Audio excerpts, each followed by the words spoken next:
dari Pak Arta, silakan Pak Arta. Oke, terima kasih Pak Widuna ya. Oke Pak Rahmat ya, silakan mulai dari identifikasi masalah ya, bisa jelaskan dengan ringkas ya.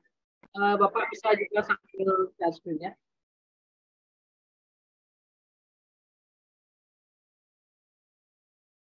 Ya, silakan ya.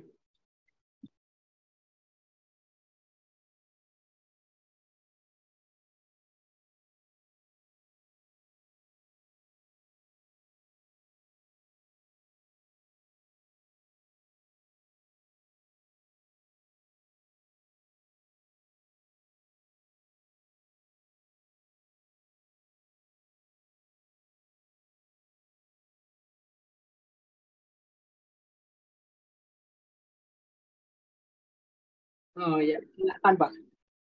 Kalau nggak bisa share, mungkin bisa diceritakan secara singkat boleh Pak. Oke, sudah muncul ya.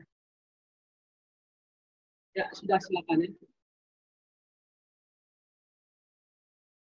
Ya, silakan.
Ini Pak Rahmat ya. Kemudian kan Bapak sudah lakukan eksplorasi penyebab masalah ya. Ada ya. Bisa dijelaskan satu saja Pak. Hasil literatur dan oke di eksplorasi masalah ya. Bisa Bapak jelaskan satu saja ya hasil wawancara dan literatur yang sesuai ya Pak ya. Silakan ya.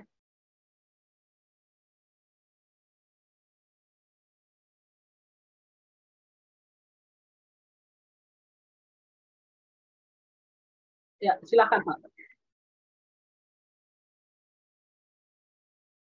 Sudah silakan ya.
Oke, cukup itu Pak Rahmat ya.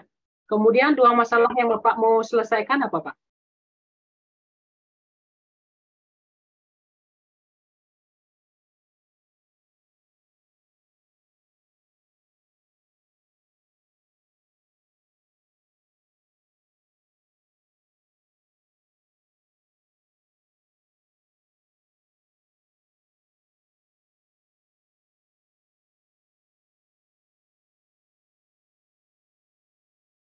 Oke, terakhir Pak. Kemudian solusi yang Bapak mau ambil apa Pak?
Oke, terima kasih Pak Rahmat ya. Selanjutnya rencana aksi lanjut Pak Wiguna. Silakan, Pak. Oke, terima kasih Pak Arta. Oke, kita lanjut Pak Rahmat. Saya yang share screen Pak ya, biar mempermudah Bapak juga. Bapak nanti mengklarifikasi. Siap. Oke. Ya. Kita mulai dengan RPP atau modul ya kalau di ini Merdeka ya. Oke. Pertama nih desainnya menarik ya Pak, mungkin berbeda dari yang lain. Iya di desain.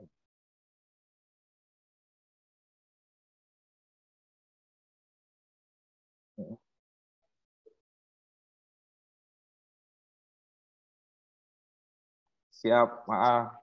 Ya, makanya itu berbeda dari yang lain ya. Jadi desainnya Bapak unikkan ini dari konsep lain. Tapi saya pikir ini cukup ini ya, cukup apa namanya menjadi salah satu yang mungkin nanti jadi acuan saya juga ngasih tahu Bapak Ibu berikutnya. Nah, selanjutnya saya melihat dari sisi ini ya, di bagian tujuan pembelajaran, ini saya pikir ini juga sudah ABCD gitu ya. Mungkin ini karakteristiknya sedikit berbeda ABCD-nya. Misalnya setelah C, kemudian A, B, nah degree-nya pakai minimal ya, ini agak unik juga. Biasanya rata-rata guru-guru dengan benar, dengan baik, dengan cepat gitu ya, dengan tepat gitu ya. Ini sedikit berbeda. Oke. Oke. Tidak masalah Pak, degree itu menjadi acuan dari Bapak Ibu gitu ya. Kalau memang itu menjadi bagian yang memang harus dicapai dalam pertemuan itu ya nggak masalah. Jadi kita pakai minimal pun nggak masalah. Baik, selanjutnya kita masuk ke bagian intinya Pak di kegiatan pembelajaran. Nah, untuk kegiatan pembelajaran di pendahuluan ini sebenarnya alangkah baiknya seperti model guru dan ini dipisah Pak, tetapi sebenarnya ini nggak ada masalah juga. Cuman yang perlu Bapak tambahkan dalam kegiatan pendahuluan karena itu salah satu hal penting yang harus ada di dalam pendahuluan yaitu apersepsi Pak. Nah, ini tidak muncul di sini ya, apersepsi. Jadi apersepsi itu kan ada 4 langkahnya Pak.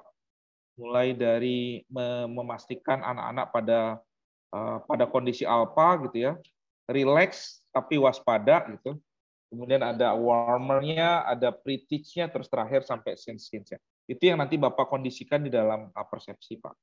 Nah, itu yang perlu muncul karena di UKIN pun disampaikan ya, ada nggak kegiatan itu. Termasuk juga kegiatan memotivasi, Pak, karena itu bagian dari hal yang biasanya ada di dalam kegiatan pembelajaran di pendahuluan. Jadi dua hal itu mungkin bisa ditambahkan nanti di bagian pendahuluan, Pak. Kegiatan motivasi dan kegiatan persepsi. Oke, selanjutnya di kegiatan inti. Nah, pada poin kedua tadi Bapak sebenarnya sudah menyampaikan, mungkin eksplisitnya perlu dituliskan nih, Pak. Ketika Bapak melakukan organisasi kelompok, nah kelompok itu kan heterogen ya, Pak ya. Nah, itu eksplisit dituliskan di sini, Pak, di bagian organisasi peserta didik. Kan karena kita menggunakan PBL, maka salah satu kan harus kita membuat kelompok dulu. Nah, organisasi peserta didik ini biasanya menyiapkan kelompoknya gitu, Pak. Kelompok yang heterogen. Nah, heterogennya bisa mengkaji dari misalnya kalau sebelumnya ada kegiatan pretest nggak sebelumnya, Pak?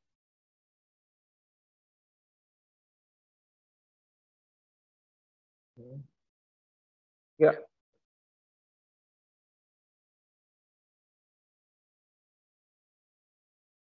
Hmm,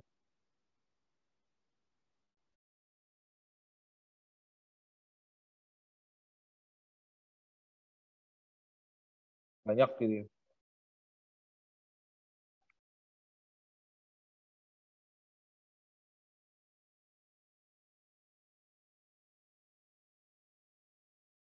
Tapi 6 itu terlalu banyak, Pak, gitu. Jadi poinnya, jadi mungkin harus dikurangi kalau misalnya kita bicara ideal, gitu ya. Biasanya 4 sampai 5 idealnya kalau di ketentuannya. Jadi nanti mungkin pada saat PPL mungkin dikondisikan seperti itu dalam bentuk videonya ya, walaupun mungkin nanti ke depannya bisa silakan ya. Tapi kalau Bapak mau maksimal hasilnya mungkin alangkah baiknya distandarkan kondisi untuk penggrupannya, Pak.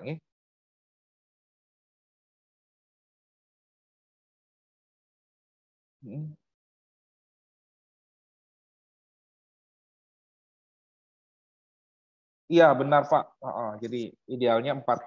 Kemudian ya heterogennya juga cukup beragam sebenarnya, ya mungkin bisa datangnya dari prestasi akademik mereka gitu ya.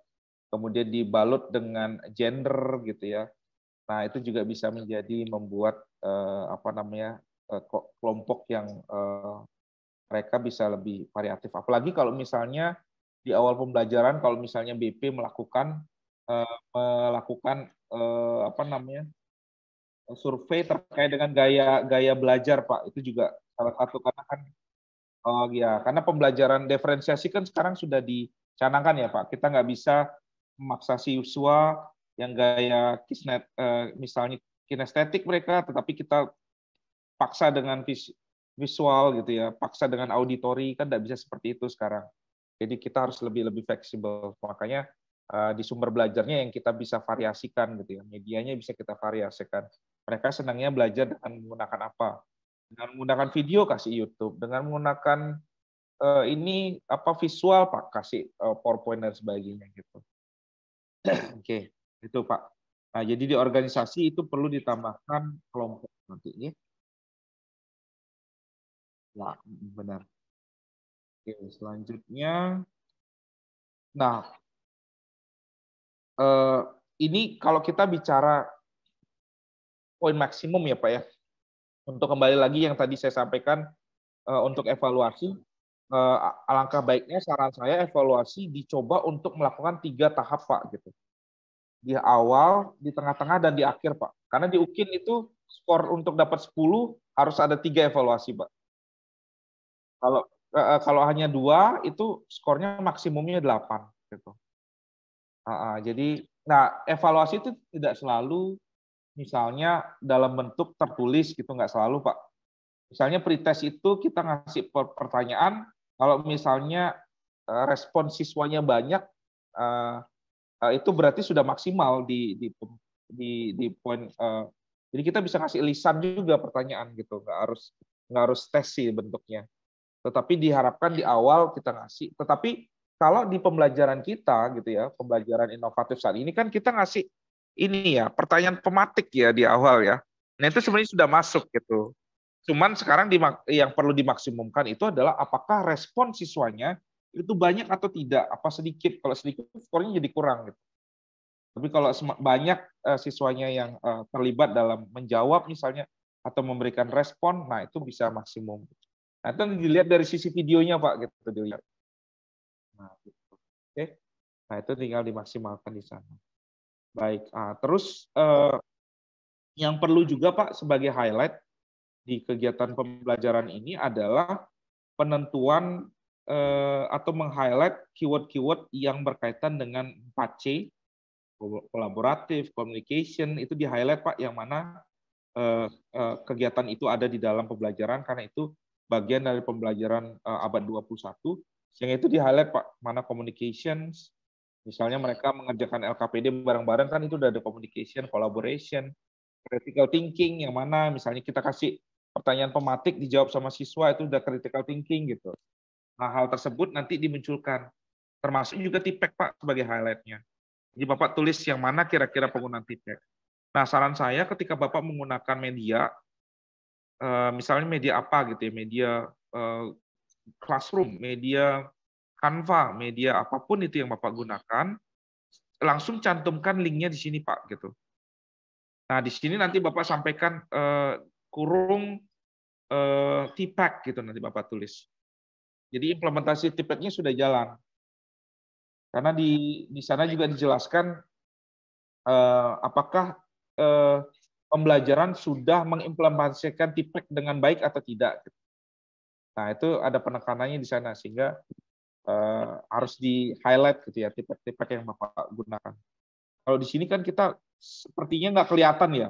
Ini pakai TIPEK nggak sih gitu. Ini nggak kelihatan sama sekali, Pak. Ya, padahal mungkin menggunakan gitu ya, cuman nggak ada highlight-nya di sini. Sehingga langsung dituliskan. Kalau ada YouTube, tuliskan link YouTube-nya di sini gitu.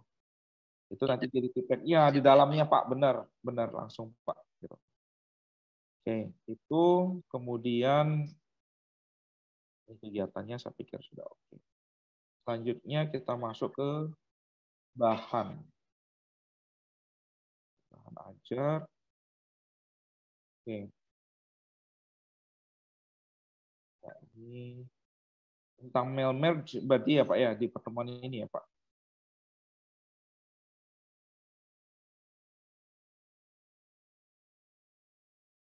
Oke. Ya. Nah, kemudian ini referensi dari buku paket ya Pak ya. Oke. Nah, harapan kami juga dan saran juga bahwa bahan ajar yang dibuat itu sebaiknya referensinya tidak dari satu, Pak. Kalau misalnya referensinya datangnya dari buku paket, ya udah pakai buku paket aja sekalian, ngapain harus kita buat yang ini lagi gitu. Sehingga biasanya kita merangkum dari beberapa sumber yang valid dan kemudian kita memvisualkan itu dengan mudah dibaca oleh siswa. Karena kalau buku paket kan teksnya banyak banget ya Pak. Mereka kadang bingung gitu ya. Nah, sekarang kita rangkum visualnya lebih menarik dan diberikan beberapa highlight gitu ya yang penting buat mereka gitu atau menjadi hal yang mereka harus perhatikan gitu ya. Misalnya kita ngasih kayak semacam apa namanya beberapa keyword yang penting untuk mereka sampaikan. Jadi hal tersebut bisa masuk di dalam referensi ini. Nah, referensinya bisa ditambah nanti Pak gitu. Ya.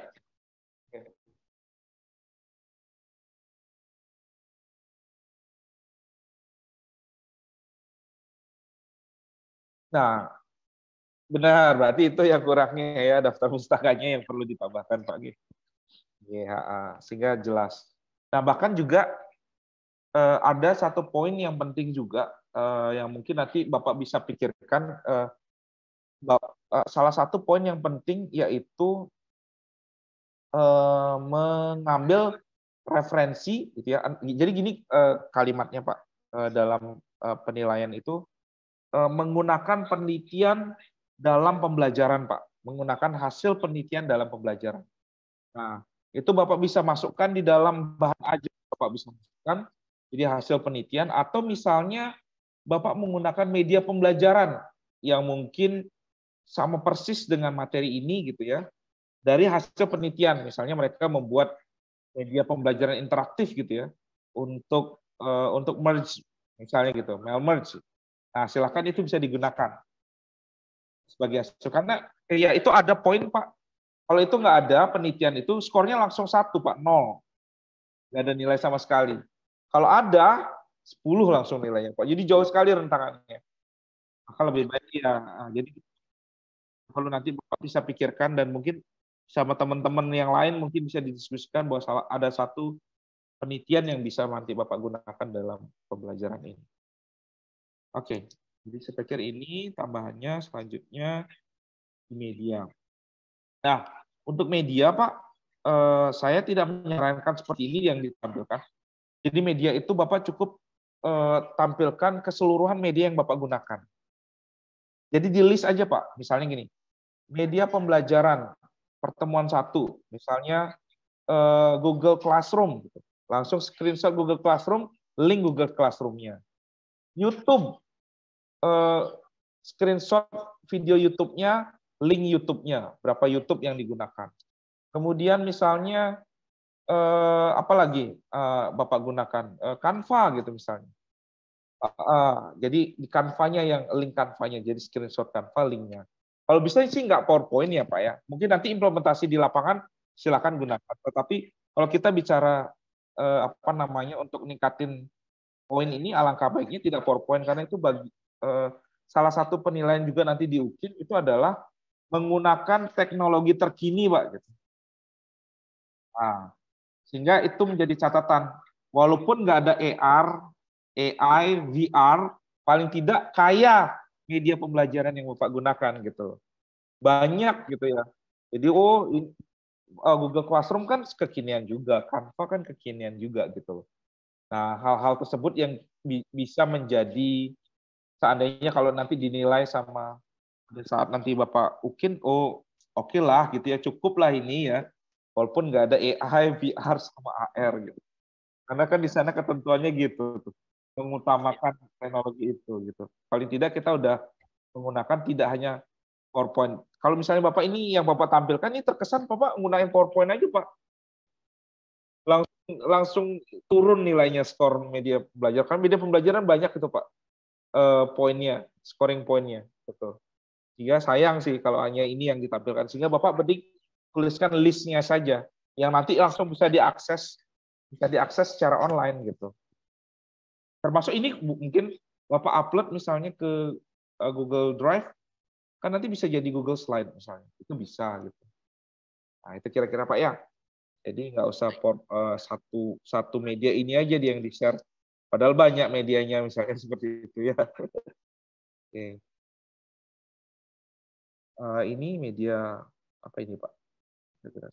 Oh apa ini?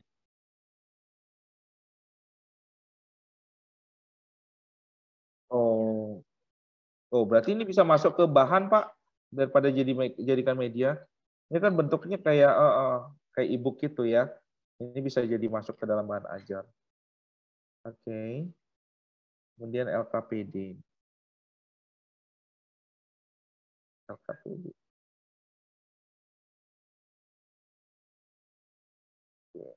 Tujuan pembelajarannya ya Pak, tetap di ABCD kan Pak ya.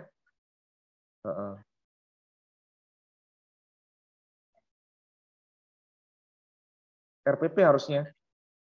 Iya benar, dari modul harusnya dipindahin saja Pak, nggak perlu buat baru. Oke, langkah kerja.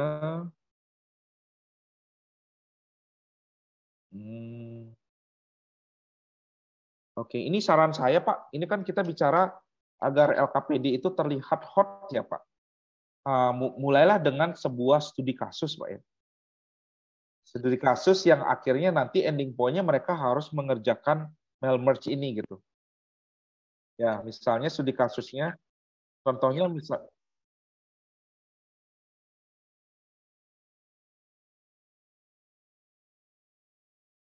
otomatis gitu ya, atau benar Pak itu benar ya. Jadi Kalau ini masih kayak kita ngasih panduan, yuk ini lakukan ini, ya biar nggak seperti itu. Jadi kayak studi kasus, kemudian mereka langsung mengeksplorasi gimana caranya agar tercetak semua gitu ya dari poin-poin yang mestinya ada. Gitu. Sehingga ini perlu elaborasi lebih dalam lagi ini biar lebih mengena gitu. Nah, apa namanya LKPD yang baik adalah LKPD yang ketika kita berikan ke siswa, kita nggak perlu ngejelasin lagi Pak apa yang harus dilakukan. Cukup kita kasih lembaran, mereka langsung tahu apa yang dikerjakan. Secara detail Pak, termasuk misalnya database menggunakan aplikasi pengolah angka gitu ya. Nah ini kan tahapannya sudah cukup jelas sebenarnya Pak. Tetapi kalau bisa tidak langkah-langkahnya yang disebutin Pak. Ini kan gampang jadinya. Oh, berarti bikin merge pertama harus masuk Excel dulu nih gitu. Terus bikin kolom-kolomnya dulu gitu. Ya, biar nggak kayak gitu polanya. Jadi kita udah langsung siapin misalnya, oh ini PDF jadinya seperti ini gitu loh. Tetapi yang dimiliki oleh siswanya adalah bentuk format ini saja gitu, misalnya surat yang kosongan ini. Sekarang bagaimana secara otomatis bisa membuat atau mengeprint ini gitu sehingga semua nama muncul gitu secara langsung, nggak perlu harus diketik ulang satu-satu misalnya gitu. Jadi ada konsep studi kasus yang kita bisa berikan. Karena tujuan kita kan memberikan siswa itu berpikir kritis Pak gitu. Ya, berpikir kritis terus menganalisis kira-kira apa masalah apa caranya, dan kadang cara siswa bisa beda-beda gitu ya. Karena mereka mengeksplorasi mana yang duluan harus dilakukan, itu bisa beda-beda siswanya gitu. Nah, ya semakin karena di poin mungkin juga ada penilaian Pak, apakah setelah pembelajaran siswa itu meningkat kreativitasnya Pak gitu. Jadi kalau kita arahkan LKPD-nya mengikuti apa yang kita perintahkan, nggak ada kreativitas sama sekali dari siswanya. Nah, gitu kira-kira Pak. Paham ya Pak ya? Siap. Oke. Baik, itu untuk LKPD. Nah, terakhir di assessment. Oke, kalau di assessment,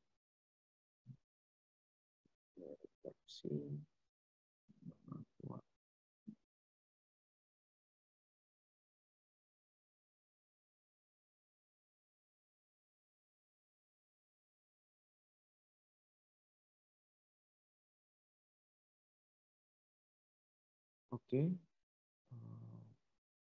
3, 2,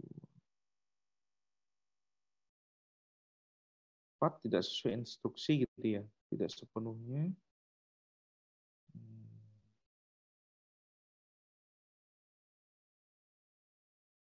Oke.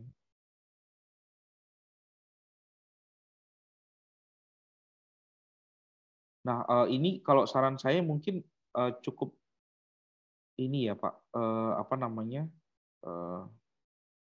tidak sesuai arahan itu,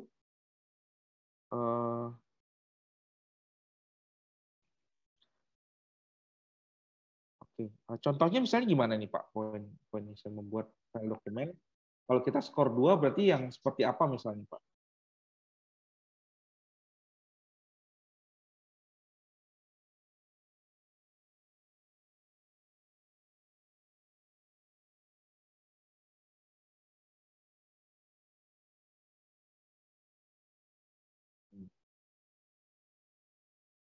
Hmm.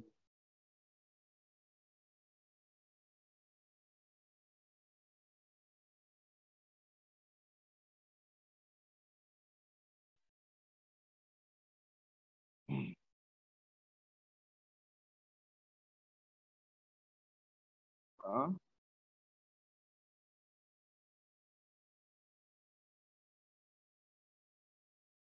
oke. Oke, misalnya gini Pak. Ini, oh di poin dia skor 1 karena dia tidak mengatur margin ya Pak ya. Nah, kalau misalnya dia mengatur margin tapi ukurannya tidak tepat, dia skor 1 atau skor 2 Pak?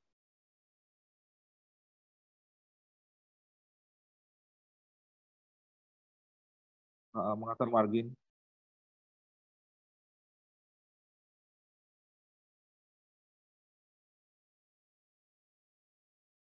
Oke. Oh, oke. Jadi sebenarnya ini Bapak sudah ada beberapa misalnya 1, 2, 3, 4, ada 4 poin ya Pak ya.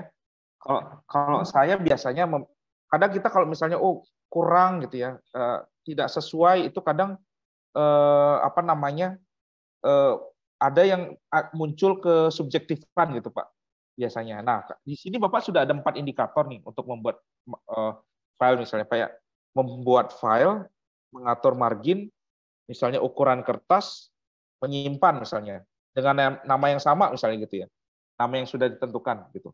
Jadi ada 4 indikator Pak. Kalau keempatnya itu jalan semua, skor maksimum gitu.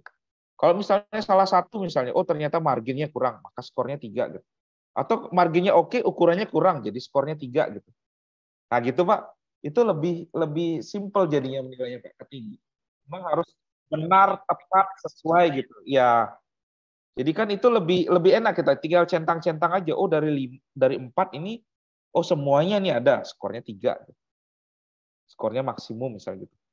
Ternyata ini dari 4 cuman 3 yang atau misalnya skor maksimumnya 4 gitu. Kalau misalnya cuman ada 3, berarti tinggal 3 gitu skornya, sesederhana itu.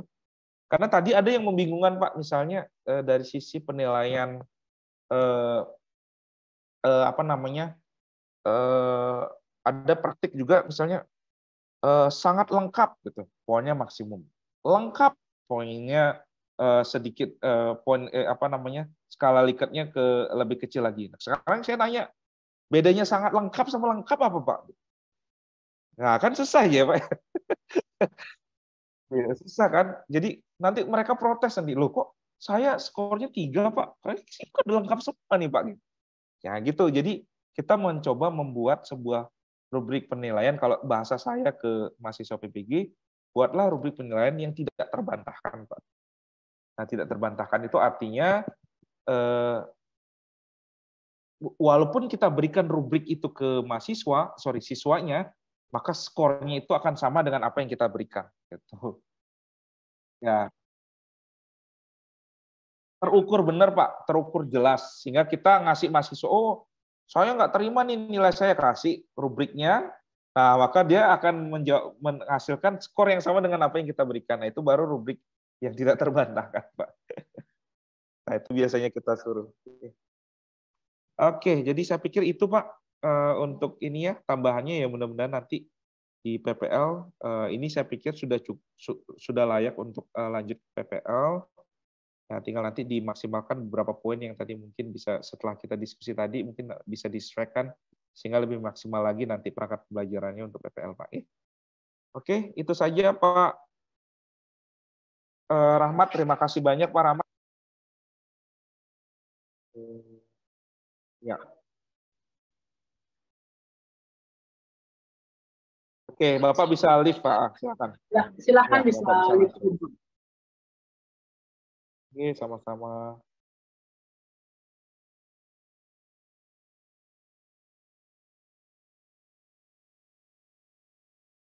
Siapa? Oke, silakan Pak.